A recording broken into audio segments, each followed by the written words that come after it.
In today's video, I'm going to teach you how to create a private channel on Slack. By the end, you'll know exactly how to spin up a private space, invite the right people, and manage membership with confidence. Let's start inside Slack. You can use the desktop app or a browser. The steps are the same. On the left sidebar, look for the Channels section. Next to it, you'll see a plus icon. Click that plus to start creating something new.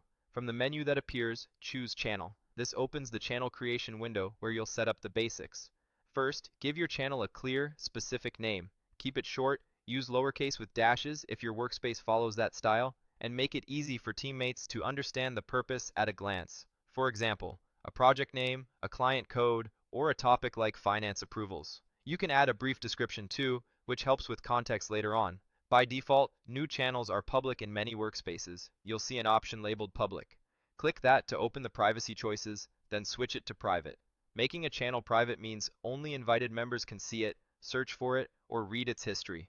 It's perfect for projects with sensitive information, leadership conversations, or early stage work you don't want broadly visible. If you don't see the option to switch privacy, your workspace settings may restrict who can create private channels, so check with an admin. With the name set and privacy switched to private, click Create. Slack will immediately prompt you to add people. In the member field, start typing the name of a teammate. Slack will suggest matching people as you type.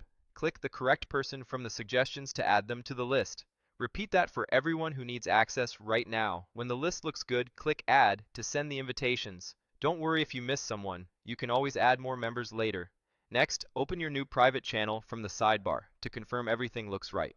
Across the top of the channel, you'll see its name and some options. Click the members area to view who's inside.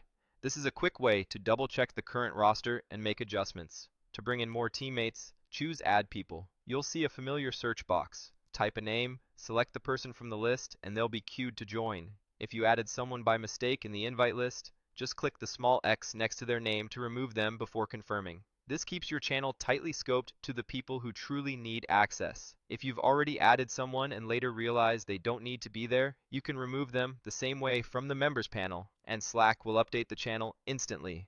As you work through invites, select the right people from suggestions to include them, and use the X to undo any accidental selections. When you're finished curating the list, return to the channel view by clicking its name at the top or in the sidebar.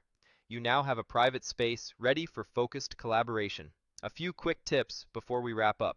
Private channels are discoverable only to members, so share the channel purpose clearly in the description to minimize confusion.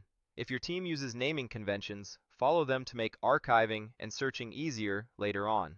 Be thoughtful with membership, keep it small for sensitive topics, and add people intentionally as the need arises. If someone leaves a project, remove them promptly to maintain privacy. And remember, admins and owners may have special permissions in your workspace, so some options can vary slightly. That's it. You navigated to Slack, used the plus icon to create a channel, named it, switched it from public to private, created it, invited the right teammates, and managed the member list using the add and remove controls. You're ready to keep your conversations organized and confidential.